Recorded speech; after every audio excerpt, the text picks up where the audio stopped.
এটার বিচার একদিন হবে ইনশাআল্লাহ বাংলার মাটিতে। তখন কেউ বললেন না এরকম কেন হল। 5 আগস্টের পর থেকে যা হচ্ছে বাংলাদেশে তার স্মৃতি হয়ে থাকবে বেশিরভাগ। মানবাধিকার নিয়ে প্রশ্ন উঠেছে। জুয়েল হাসান সাদ্দাম 5 আগস্টের একটি মামলায় কারাবন্দী। বিচারাধীন এক বন্দী সাদ্দাম আজ প্রথমবারের মতো সন্তানের মুখ দেখছেন। কিন্তু সেই ফুটফুটে শিশুর মুখে চোখে ছিল না বাবাকে দেখে কোনো অনুভূতির প্রকাশ। কারণ শিশুটি ছিল নিষ্প্রাণ, নিথর।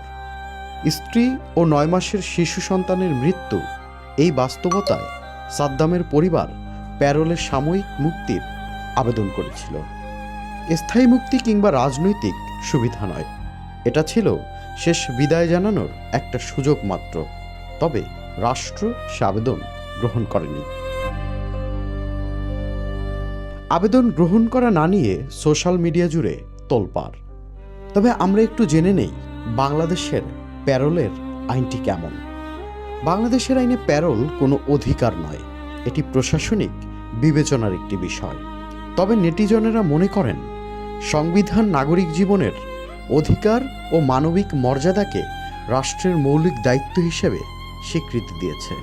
যখন এই দুইয়ের সংঘাত ঘটে তখন কেবল বিধির ব্যাখ্যা নয়, রাষ্ট্রের বিবেকই মুখ্য হয়ে ওঠা উচিত। মানবিক সংকটে নিম্নতম সুযোগ না দেওয়ার বিষয়ে ইতিহাসও বলে, যেখানে আইন ছিল কিন্তু মানবিকতা ছিল না, সেসব সিদ্ধান্ত সময়ের বিচারে নিষ্ঠুরতা হিসেবেই চিহ্নিত হয়েছে। কারণ রাষ্ট্রের বিচার হয় তার শক্তিতে নয়, মানুষের সবচেয়ে দুর্বল মুহূর্তে সে কতটা মানবিক